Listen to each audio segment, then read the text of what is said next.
I loved your music piece. It was just fantastic. Lucky man sir நீங்க. Weight lift நிறைய போடுங்களா sir? Arms ரொம்ப டைட்டா இருக்குது. சமூக நீதிக்கு எதிரான மிகப்பெரிய ஒரு வன்மமா நான் பார்க்கிறேன். சமூக நீதிக்கு மிகப்பெரிய வன்மமான செயல் முதலமைச்சர் ஸ்டாலின் அவர்கள் தலைமையிலே தமிழக அரசு ஈடுபட்டு கொண்டிருக்கிறது. It's a blatant accusation to the Chief Minister of Tamil Nadu who is going against social justice for cheap political gains.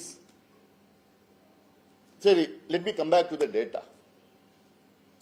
இப்ப கொடுக்கிற டேட்டா நாங்க கேட்ட data group 1, group 2, group 3, group 4 கொடுங்க. இதுவரைக்கும் தமிழக அரசு குரூப் 1 டேட்டா, குரூப் 2 டேட்டா கொடுத்ததே கிடையாது. அவங்க சொல்ற டேட்டா குரூப் 4.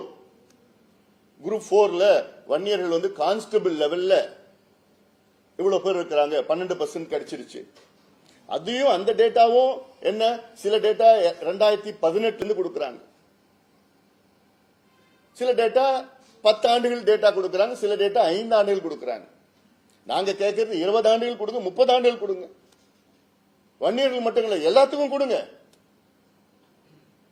115 சமுதாயத்துக்கு டேட்டா கொடுங்க. ஏன் கேட்கிறேன்னா 115 சமுதாயத்துல 30 சமுதாயத்துக்கு எந்த வேலையும் கிடைக்கல,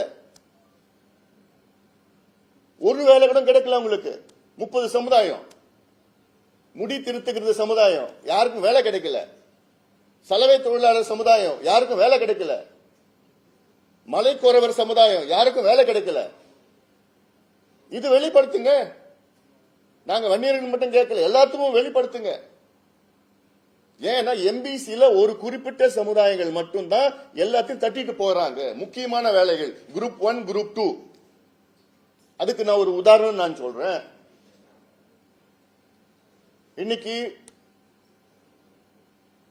உதாரணம் எதுக்கு சொல்றேன், இன்னைக்கு வன்னியர்கள் இவங்க சொல்றாங்கல்ல 10%, 11%, 20%, 13% வன்னியர்கள் வேலையெல்லாம் தட்டிட்டு போறாங்க என்ஜாய்ஸா. இன்னைக்கு தமிழ்நாட்டில் 16 டிஜிபி இருக்காங்க, 23 ஏடிஜிபி இருக்கிறாங்க, 41 ஐஜி இருக்கிறாங்க, 29 டிஐஜி இருக்கிறாங்க. மொத்தம் 109 உயர் காவல்துறை அதிகாரிகள். இந்த 109 உயர் காவல்துறை அதிகாரிகள்ல எத்தனை வன்னியர்கள் இருக்காங்க தெரியுமா? ஒருத்தர் தான். ஐஜி லெவல்ல ஒருத்தர் இருக்காங்க. இதுதானே சமூக நீதி? இதுக்கா 21 பேர் செத்தாங்க, இதுக்கா 100 பேர் உயிரை கொடுத்தாங்க? டிஜிபி, ஏடிஜிபி, ஐஜி, டிஐஜி 109 பேர் தமிழ்நாட்டில், ஒருத்தர் தான் வன்னியர், ஒரு ஐஜி. அப்போ இதுல 10% வந்துருச்சா? எவ்வளவு வந்திருக்கு இதுல? 0.00000001%. தமிழ்நாட்டில் 53 துறைகள் இருக்கிறது, டிபார்ட்மெண்ட்ஸ் இருக்கு. இந்த 53 துறைகளில் கிட்டத்தட்ட 123 செக்ரட்டரி லெவல் போஸ்ட் இருக்குது தமிழ்நாட்டில். ஐஏஎஸ் கேடர்ல செக்ரட்டரி லெவல் போஸ்ட். அதுல எத்தனை வன்னியர்கள் தெரியுமா? ஒருத்தர் தான். அதுவும் ப்ரமோஷன்ல, டைரக்ட் கிடையாது. இதுல எவ்வளவு பிரதிநிதித்துவம் இருக்கு? இல்ல 0.00000001. அப்போ 35 வருஷமா நடக்கிற இடஒதுக்கீட்டுல இன்னைக்கு நீங்க குரூப் 1, குரூப் 2ல அன்னைக்கு கிடைச்சிருந்ததுன்னா இன்னைக்கு அதுல எப்படியோ 10 பேர் 20 பேர்லாம் வந்திருக்கணும்ல. இன்னைக்கு ஒருத்தர் தான் இருக்கிறாரு, அதுவும் ப்ரமோஷன்ல வந்திருக்கிறாரு. அப்ப என்ன சமூக நீதி? என்ன நீங்க தமிழக அரசு நீங்க என்ன கணக்கு எடுக்கிறீங்க? என்ன பண்றீங்க? எல்லாத்துக்கும் தானே பிரதிநிதித்துவம் வேணும்.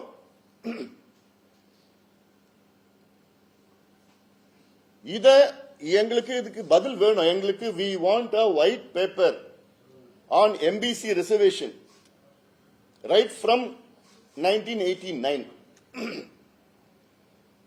89ல இருந்து எம்பிசி என்னைக்கு உருவாகுதோ 89ல இருந்து எங்களுக்கு வெள்ள அறிக்கை கொடுங்க. எந்த சமுதாயத்திற்கு என்னென்ன வேலைகள் கிடைச்சிருக்கு, என்னென்ன படிப்பு கிடைச்சிருக்கு.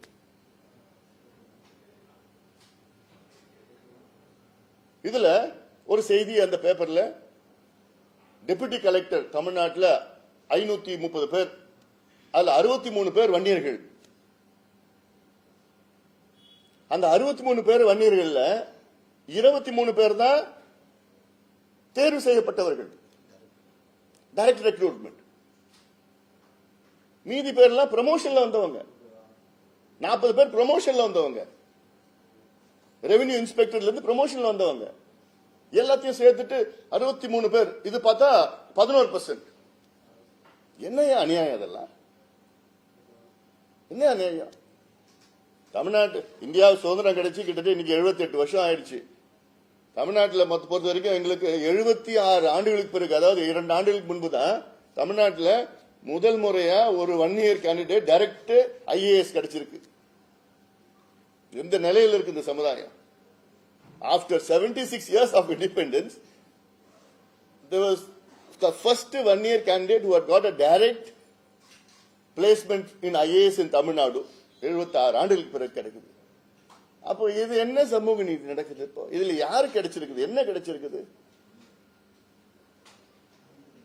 இத முதலமைச்சர் அவர்கள் சமூக நீதி கிடைக்க, ஏன்னா அவருடைய பொறுப்பு இது அவருடைய பொறுப்பு.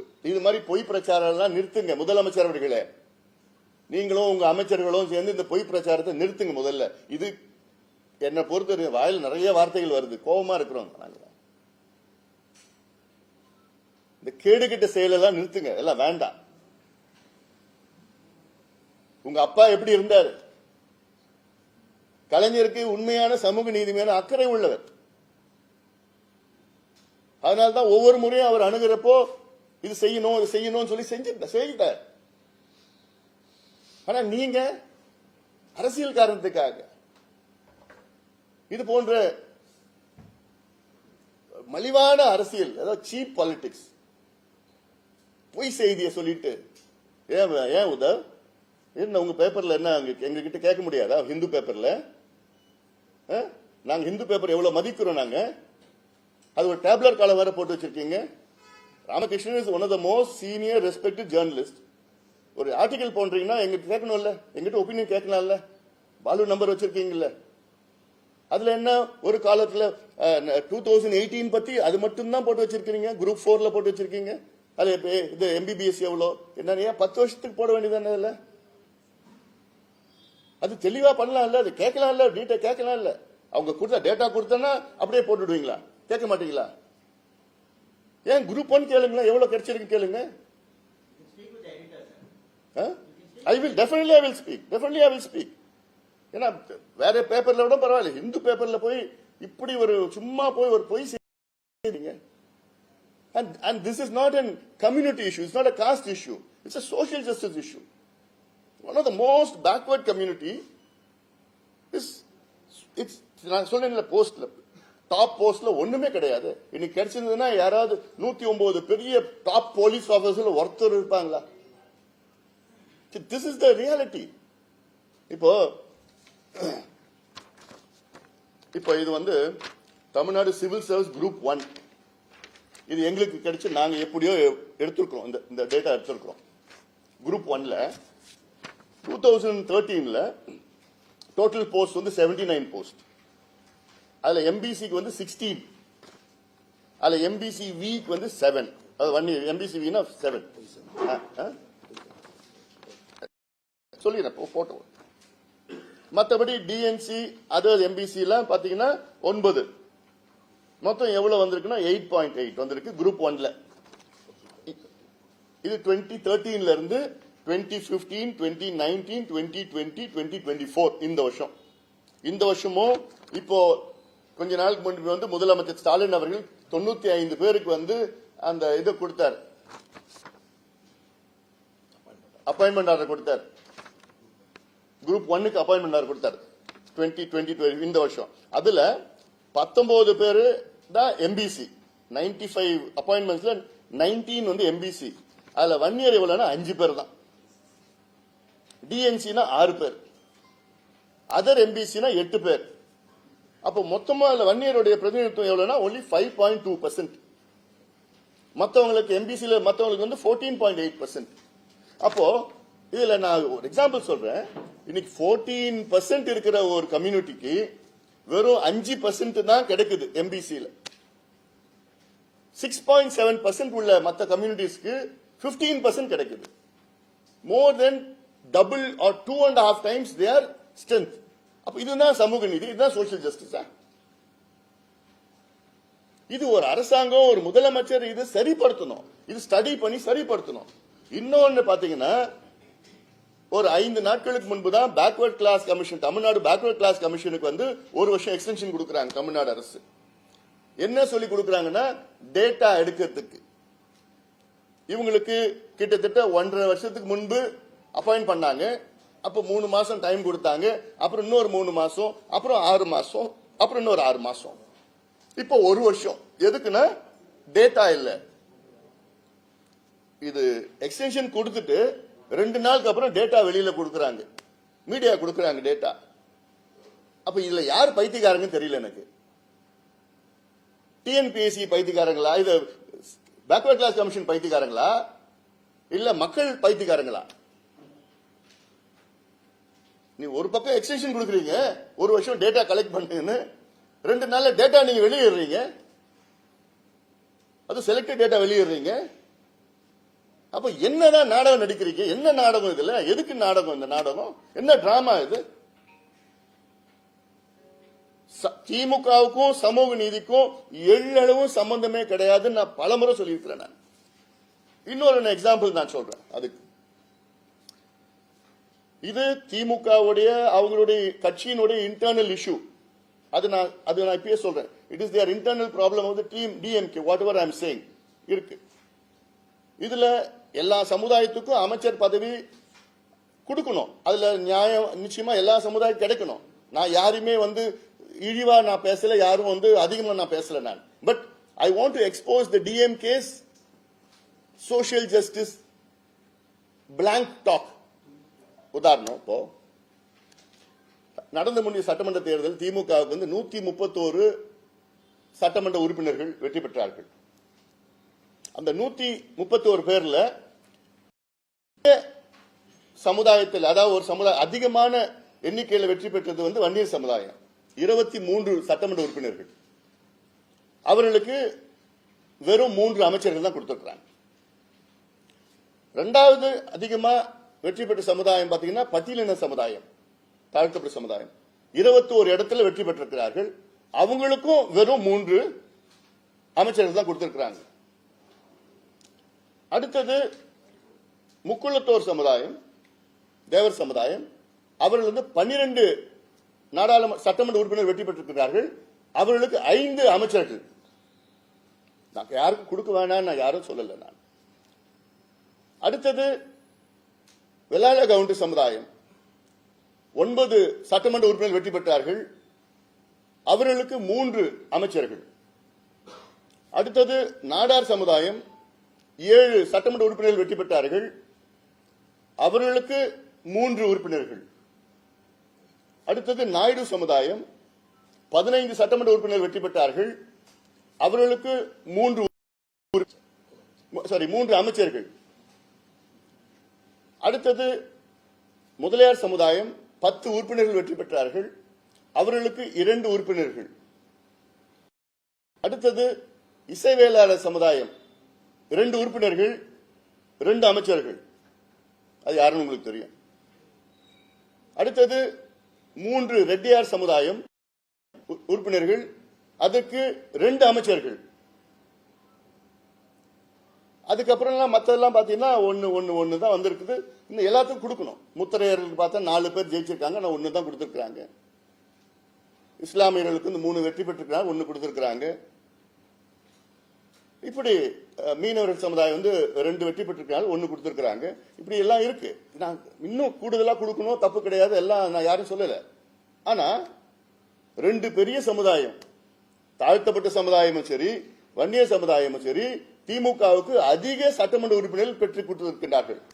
இது 2த்தையும் சேர்த்து பாத்தீங்கன்னா 23, 21, 44 உறுப்பினர்கள். திமுக 131 உறுப்பினர்களில் 44 உறுப்பினர்கள் தாழ்த்தப்பட்ட சமுதாயமும் வன்னிய சமுதாயத்தை சார்ந்தவர்கள்.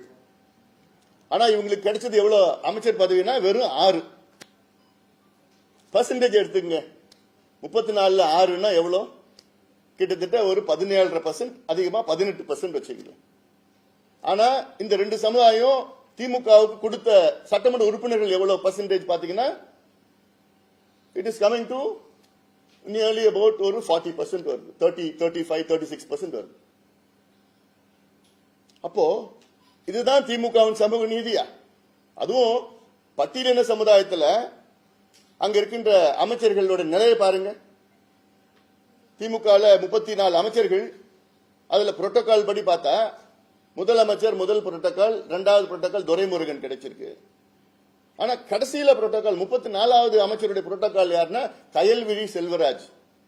அவர் தேவேந்திர குல சமுதாயத்தை சார்ந்தவர். 34வது இடத்துல இருக்கிற புரோட்டோகால் கடைசி புரோட்டோகால். 33வது இடத்துல புரோட்டோகால் நம்ம ஃபாரஸ்ட் மினிஸ்டர் மதிவேந்தன். அவர் பாத்தீங்கன்னா 33வது இடத்துல, அவர் அருந்ததி சமுதாயத்தை சார்ந்தவர். அதுக்கப்புறம் பார்த்தா 31வது இடத்துல, 32 தெரியல யாருன்னு தெரியல, 31வது இடத்துல யாருன்னா கணேசன், அவர் ஆதி திராவிட சமுதாயத்தை சார்ந்தவர். அப்போ இதுதான் திமுக பட்டியலின மக்களுக்கு கொடுக்கின்ற மரியாதையா? இதுதான் அவங்க பேசுற சமூக நீதியா? ஏன் பட்டியலின மக்களுக்கு வேற நல்ல உயர்ந்த பொறுப்பு கிடைக்காதா? உயர்ந்த புரோட்டோகால் கிடைக்காதா? நல்ல துறை கிடைக்காதா? பிடபிள்யூடி கொடுக்க மாட்டீங்களா? எலக்ட்ரிசிட்டி கொடுக்க மாட்டீங்களா? கல்வி கொடுக்க மாட்டீங்களா? அவங்களுக்கு திறமை கிடையாதா? அப்போ இதுதான் நீங்க பேசுற சமூக நீதியா? உங்க சமூக நீதி குப்பையில போடுங்க. திமுகவுக்கும் சமூக நீதிக்கு சம்பந்தம் கிடையாது. பேசுறது ஒண்ணு, செய்யறது ஒண்ணு. வெத்து பேச்சு பேசிட்டு இருக்காங்க. இது நிச்சயமாக வரும் காலத்துல மிகப்பெரிய அளவில் மக்கள் போய் பேச போறோம். இதெல்லாம் இவ்வளவு இருக்கு. நாங்க கேட்கறது என்ன கேட்கிறோம்? வேலையை கூடியா, படிப்பு கூடியா? அதுக்கு தானே இவ்வளவு போராடிட்டு இருக்கிறோம். இதுதானே சமூக நீதி. அதை கொடுக்க முடியல, கொடுக்கறது துப்பு கிடையாது. அதனால இவ்வளவு வந்துட்டாங்க, இவ்வளவு பண்ணிட்டாங்க, இவ்வளவு எடுத்துட்டு போயிட்டாங்க, இவ்வளவு போயிட்டாங்க, பொய் பிரச்சாரம் பண்ணிட்டு இருக்கீங்க. டேட்டா வெளியிடுங்க. ஒரு வெள்ள அறிக்கை உங்களுக்கு உண்மையிலே சமூக நீதி மீது அக்கறை இருந்தால், முதலமைச்சர் ஸ்டாலின் அவர்களுக்கு உண்மையிலே சமூக நீதி மீது அக்கறை இருந்தால், கடந்த 35 ஆண்டு காலத்தில் எம்பிசியில் உள்ள எத்தனை சமுதாயங்களுக்கு என்னென்ன வேலை, என்னென்ன படிப்பு கிடைச்சிருக்குன்னு ஒரு வெள்ளை அறிக்கை இன்னும் ஒரு மாதத்தில் எடுத்து கொடுங்க. இல்ல இனி சமூக நீதி பத்தி நீங்க பேசாதீங்க.